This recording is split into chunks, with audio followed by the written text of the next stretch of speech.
السلام علیکم محترم ناظرین، یہاں پہ ہم نے ایک بوٹی دیکھی ہے، بڑی نایاب قسم کی یہ بوٹی ہے۔ اس کا نام ہے برمی بوٹی۔ یہ بوٹی ہے، اس کی آپ یہ پہچان کر لیں۔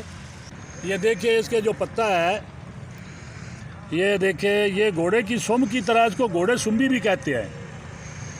تو یہ برمی بوٹی یا گھوڑے سنبی یہ آج ہمیں ملی ہے۔ یہ نہر کے کنارے پہ، نمناک جگہ پہ ہوتی ہے، نہروں کے ساتھ، نالوں کے ساتھ اور چھپڑوں کے ساتھ، دریاؤں کے ساتھ یہ بوٹی ہوتی ہے۔ تو اس کا جو فائدہ ہے مین جو ہے، یہ حافظہ کے لیے بہترین اور ایک اکسیر کا درجہ رکھتی ہے۔ پوری طب میں اس سے بڑھ کر اور کوئی بوٹی نہیں ہے۔ تو خاص کر کے یہ حافظہ کے لیے جو ہے یہ بوٹی استعمال ہوتی ہے۔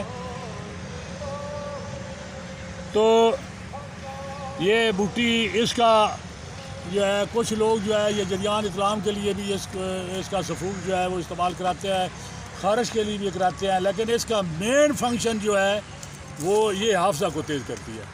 جیسے وہ لوگ جو قرآن حفظ کر رہے ہیں یا علم حاصل کر رہے ہیں، طالب علم ہیں یا وکیل بن رہے ہیں، جن کو مطلب کچھ یاداشت، جن کی صحیح، جن کو مطلب زیادہ یاداشت چاہیے، ان کے لیے یہ بوٹی جو ہے۔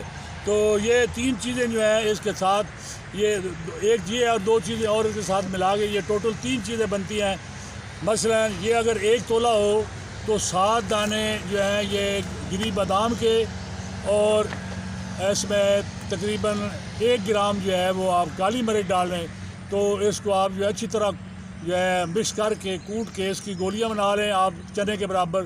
صبح شام 1 گولی کھائیں دودھ کے ساتھ، تو انشاءاللہ یہ حافظہ کو بہت زیادہ تیز کرتی ہے۔